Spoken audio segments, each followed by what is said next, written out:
we have all this data that say that there is a pay gap around 30% for women in the same job as men. So why not take this for granted and act on it? Know your value, negotiate harder. Even if you think you know your value, ask more, not just money, but ask for more in life. Hi, everyone. Welcome to Hart Inspired, the show dedicated to highlighting individuals in their pursuit of authentic leadership. We peel back the layers to uncover the roadblocks we all face, explore the actions we can take, and how to persevere towards the best version of ourselves. It is my hope that you'll be inspired by their story and gain some insights to help you in your own journey. Zoe Fragou, based in Greece, is an organizational psychologist with an MSc in Human Resources Management. She is currently a PhD candidate at Panteion University. Her research is mainly focused on psychometrics of the corporate culture. A mentor of Women on Top, a feminist organization trying to bring equality in the workplace. In today's episode, Zoe and I will explore the dynamics of work culture, toxicity, gender biases, and more that impact the workplace. Internationally, is corporate that much different? We'll soon find out. Please welcome my guest, Zoe Fragou. Welcome, Zoe. How are you? Hello, Michelle. Thank you very much for having me. I'm very good. I'm really happy to be here today. I'm so excited to have you on the show. We're going to be talking about some serious matters when it comes to workplace. I can't wait to dig deep into that. But let me start with you. And so let's get for the listeners a little bit more about your background. So you are an organizational psychologist, is that correct? Yes, exactly. Mm-hmm. Okay. I'm a psychologist for business. That's really interesting because most of the time when we think of psychologists, we think of, clinical psychology, therapy. Yes. Laying on the couch and telling your life woes. But also, not to discredit that, you are also a candidate for your PhD. Is that correct? Exactly. Yeah, I'm doing my PhD right now on psychometrics of the corporate culture. So tell us a little bit more about what's that about. So basically, psychometrics is the science of measuring personality traits. What kind of tools we're using in order to quantify people's behaviors. And then what I'm doing is I'm creating a tool that's going to be able, thankfully, to measure and quantify the personality traits in a corporation and therefore extract results about this corporation's culture. Interesting. Does it matter what kind of industries? Are you more focused on one over the other? No, right now, these are interesting issues that you put there. So it could be a postdoc material, like culture differences also and industry differences. But for now, I'm trying to create a tool that's universal. And by using this tool, you're able to extract results about the values and the situation and the artifacts of a corporate culture in general. And the reason I'm doing that is because I'm really fascinated by the concept of culture change. And culture change is really difficult for corporations. Like 90% of the culture change projects fail. Therefore, my personal hypothesis is that the reason they fail is because we haven't done the initial mapping correctly. Why do you feel that corporate culture has failed? I mean, you mentioned about the behaviors, but what is it specifically that you feel is failing in corporate culture? Basically, right now, I was referring to culture change projects that are failing, but I'm also not a really big fan of corporate culture as a concept as well. I also think that it doesn't really help people be the best selves, and it doesn't really help people grow. And the reason is that, especially for previous generations, I would say, corporate culture had a lot of elements that were contradicting.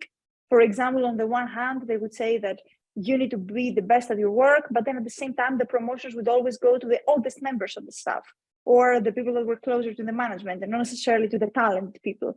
And other things that they would say, you need to mentor and you need to share your knowledge, you need to be a good leader. But then at the same time, these same corporations would very easily replace older members of the staff with younger and cheaper labor the moment they didn't need them anymore. Therefore, I would say that one thing is contradicting information. Then the second thing is that useless competition that is brought upon the people inside the same organization. So on the one hand, we were supposed to be reinforcing bonding and team dynamics and teamwork, but at the same time, corporations are pushing people to backstab each other. And we can't be talking for teamwork about that. A third thing is that I would say that corporate culture, until very, very recently, if we can say now there is a little bit better, but it's not like it's fixed, but it was never an environment that was prioritizing mental health in the workspace. For sure. It was more about draining you, and we only care about the professional you, and we don't care about any other identities you might be having. But in my opinion, and in many researchers also opinions, people need a lot of different elements in their identities in order to be happy and balanced. And the more of these identities they have, the more things you self-identify with, then the easier it is to both be successful, but also healthy and also balanced.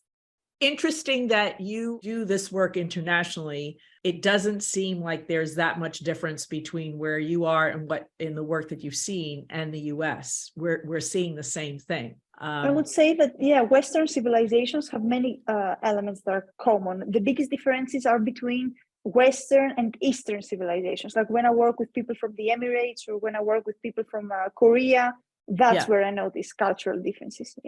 Yeah. And do you see that there's more resistance for them to change or to be open to something new? I wouldn't say that it has to do so much with change. Change is equally difficult for everyone in general. Change is so difficult. Like even when people really want to change, it's still so difficult for them to change. What I have found that is different is that in Eastern civilizations have a stronger sense of duty and obligation and community. While in Western civilization, it's more about individuality and assertiveness. It's a completely different value system that at the end of the day ends up guiding someone's career and modus operandi in general. What about the leadership in both Eastern and Western civilization as it relates to women versus men? Do you see a vast difference in the leadership style or the being open and vulnerable to cultural change?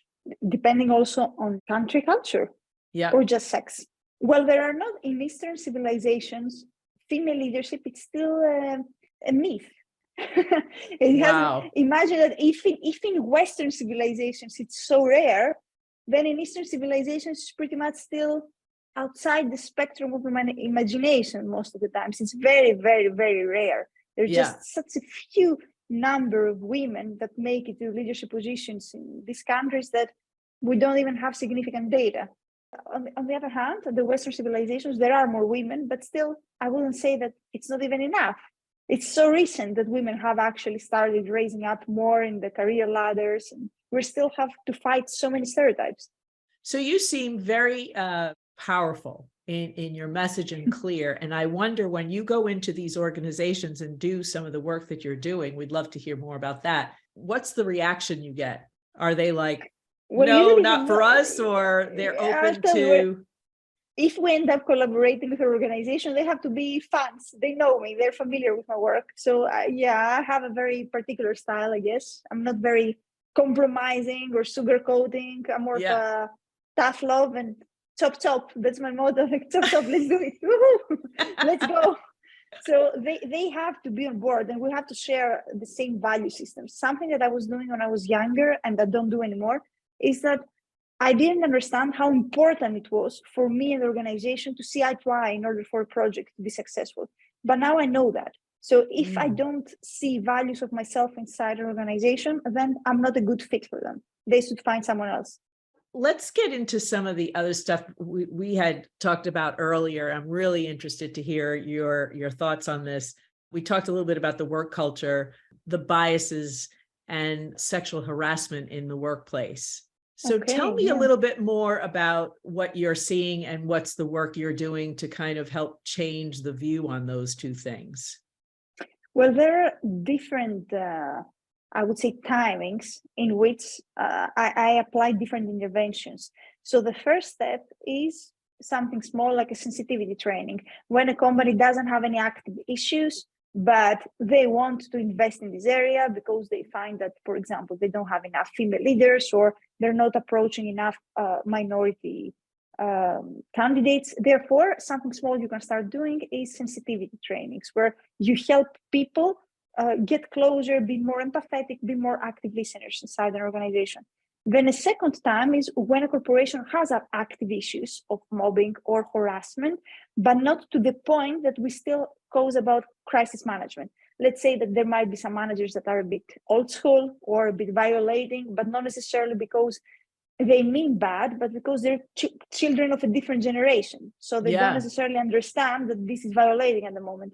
Yeah. So at that point, you can run more workshops and training that have to do with what constitutes harassment in the workplace. Because it's interesting that I've run several workshops of that, and many people had no idea when we're talking about sexual harassment, what do we mean?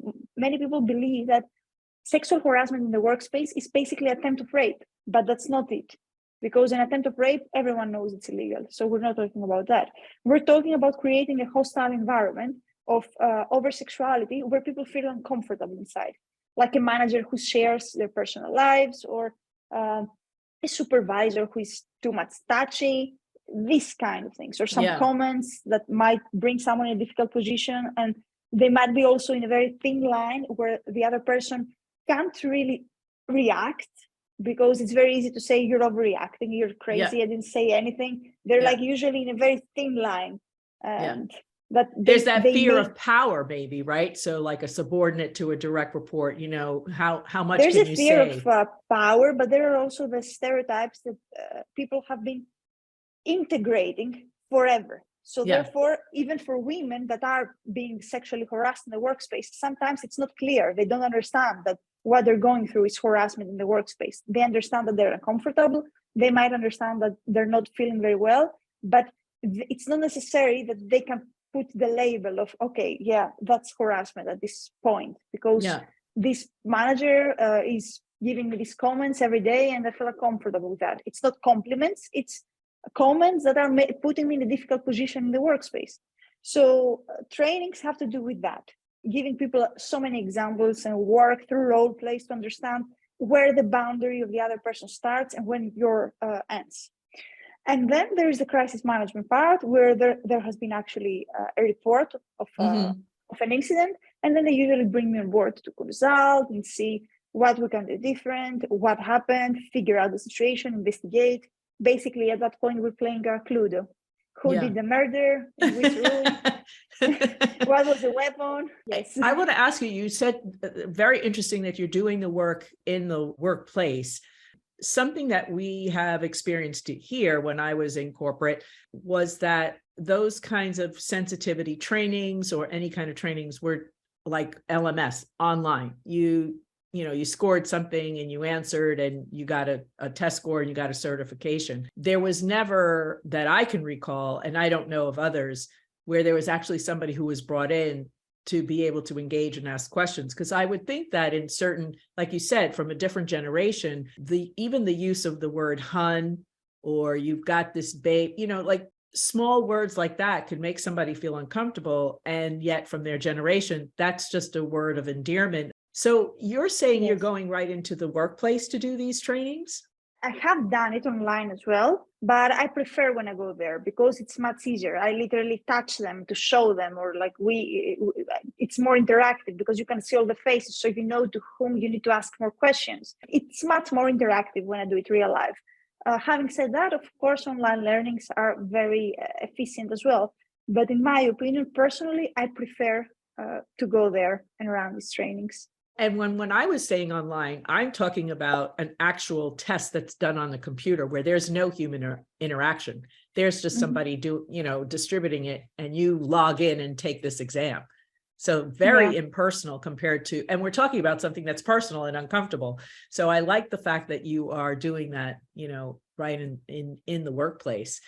Tell me a little bit about the work you're doing with an organization, Women on Top. Tell us more about that. Well, I'm a mentor in Women on Top, which is a feminist organization trying to bring equality in the workspace. And they assign to me students, and I guide them through their first professional experiences. And I believe in the concept of mentorship in general. It's not, I volunteer for many organizations, like 100 mentors. Today, I even gave a speech at the junior high. I think that basically it's my generation's duty to give as much information as possible to the people that are younger than us, even if we're still young ourselves. Because this small piece of information that if we had when we were starting, how different our lives would it be? So why not give this step forward, this chance for someone else? Oh, absolutely. In the mentoring that you've done, have you followed a career or followed a path of any of them that have gone into like an emerging leadership position where they've succeeded? where they're all very young still. I'm kind of young myself. I just turned 30, not so young. So those people that I mentor, they're usually 22, 23 maximum. And I even have like students from the school that are like 15 or 16 years old. So, but I follow them. Of course, I follow them up. And some of the people that I had as mentees from various universities, I even introduced to clients, and now they're working with my clients and corporations. So it's an entire, I try to create a bit of a pool, let's say, of my small chicken. And I follow up on them. I'm really happy when they're doing great. And I'm always there for them. I try to be there for them. It's a rewarding experience for sure. Very much. Yeah. So who is mentors for yourself? This is something that I've been suffering a little bit lately. I used to have mentors. I used to have some very strong women in my life that were mentoring me. But the more the years were passing, the more I was changing. And also the things that I'm doing are so different now, especially for Greek reality. So let's say one of my mentors was always one of my aunts that I really respect. And she's helped me so much throughout my life and my career. The last 3 years, I've been working internationally with international, also, different cultures completely, and very multifunctional organizations. I travel a lot for work abroad. Therefore, the things that I have as challenges are so far from the reality of my aunt that she literally said to me that I can't help you anymore. I don't know. This is so away from me that I have nothing to compare it with. So I can't help you. So I found myself for the first time in my life, the last year, I would say, with 0 mentors. And if somebody that listens is here and you think that you can help me, I'm more than thankful. I wish I had a mentor. If you had a mentor, what would be some of the challenges that you would want to kind of put on the table for them to work through with you? Change. I changed so much, and not just my mind, but my priorities and things that in general, I think that's a very positive thing. And I recommend people to experiment and change. But at the same time, I would like some guidance on of all these roads that are open right now for me, which one makes more sense, for example, or what should I leave for later? Or what do you think? I'm very passionate for that, but should I focus on that because it's like a more natural next step? So yeah, these are the issues I would like to talk with my mentor about, like the next steps. So I have a question. We talked about a lot of what you're doing in the work today, but I'm really curious, how young were you, or did you stumble on to going into this career? Was this a passion of yours, human behavior, dynamics in the workplace at a young age, or was this something that happened in your collegiate years? I'll tell you, not necessarily. In this sense, I admire people that they always knew what they wanted to do since they were children. Admire, but also not jealous at all, in the sense that I think that it's very rare that this is a realistic option, that's something that you actually like. It's more possible that somebody put it on your mind and you never moved away from that. So for me, my career was always more of a playground.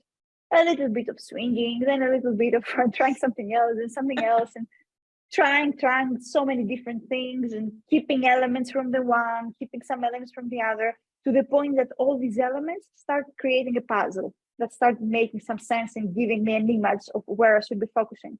When I was much younger, I was very much into arts, and I really like arts. At the same time, I was good at studying, always. Up to this day, it was easy for me to write, to study, and so I felt, well, psychology is kind of connecting all these elements, and at the same time, it might help me become a better person, learn to listen more. I was always talking so much. So that's how that was the first step. That's how I chose psychology. And then from there, I started working in corporations immediately. So I started seeing that I have more of a professional mindset and I'm more business oriented. So this also made sense for me to pursue. And slowly, I started building it up. But again, with a lot of experimentation and a lot of random things, especially through my college years, I tried so many different things, so many. And all these things gave me so many data about how I am, how I should frame myself, what makes sense for me professionally. And that's why I say to everyone not to be afraid to experiment. Like, especially in our generation now, there's no way we're going to have one profession strictly for all of our lives. We will be challenged to change the way we're doing our work or even our work per se so many times. So why not do it actively? Not let just life do that for us, but actively follow up on change, grow, and take different courses and see where they take us. Your curiosity led you to this then. Lots of different trials and errors in different things in your life that brought you back to psychology. Curiosity, craziness, I'll tell you, I was always, like I said, studying and working at the same time, and always full time. Like I was studying psychology at the university, which was a very tough program, and at the same time I would be working in corporations. But at the same time also, I was getting these mini random ideas. Like one time I was watching Hugh Jackman presenting the Grammys, and I said, oh, he's so good, I think I would be good at that. And I made a tape.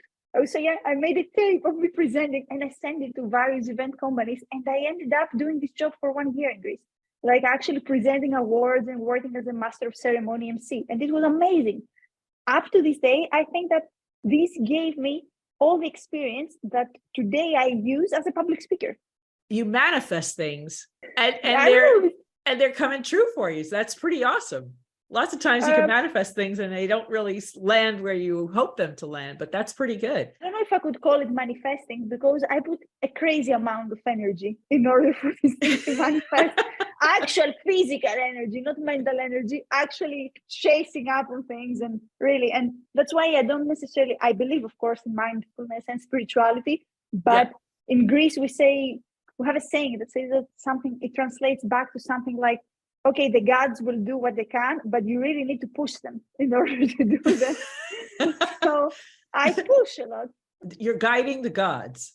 I think they need guidance. Otherwise, they might send you to the wrong island, like they've been doing throughout the entire Greek mythology, and then spend there 20 years before you go where you were planning to go.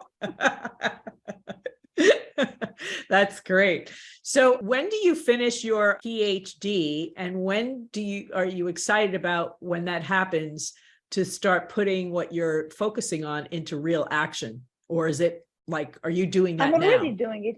I'm already doing it. And that's why my PhD is not going very fast, because at the same time, every single thing that I'm learning, I'm already applying to corporations all over the world. So I'm working 100% right now already. And for the last 5-6 years, I've been working on my own. But the PhD, I hope I will be able to finish it in the next 4 years, but I'm not in a hurry. It's a very personal thing for me. It's not something that I just want to get over with. It's something that I use.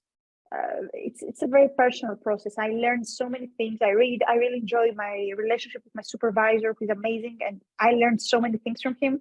So whenever, basically, someone in the next 4 or 5 years. Oh, okay. That's nice. You have a nice even pace there, no rush, and you're applying what you're learning. Exactly. And I think that's the most important thing, that knowledge is actually business applied, this kind of knowledge. Otherwise, it would make zero sense. Just collect academic data that I can't use to my own work, because that's why I'm only doing the PhD. I'm not the kind of person who cares about becoming an academic. I'm really enjoying being on the field and hands-on, but I need more tools. And since I'm not very happy with the tools that are there, why not start fixing and creating my own tools as well? As a woman leader, what would be 3 things that you would like to give advice, or that you would give advice to women leaders in some of the industries that you're working in today? First thing that I'm going to say is negotiate harder. What I mean by that, some years ago, when I was younger, I saw on the news that the Forbes data about women in Hollywood and men in Hollywood, the actors, were leaked. And therefore, that year, for example, the most well-paid actor was Robert Downey Jr. He got something like 80 million that year. And the most well-paid woman actress was Jennifer Lawrence, and she got something like 50 million, so 30 million less. Yeah. And she went live and she gave an interview about this fact. And she said that, you know what, I also blame myself, because now I realized that I had more leverage than I thought, and that I should have pushed more. And we have all this data that say that there is a pay gap around 30% for women in the same jobs as men. So why not take this for granted and act on it?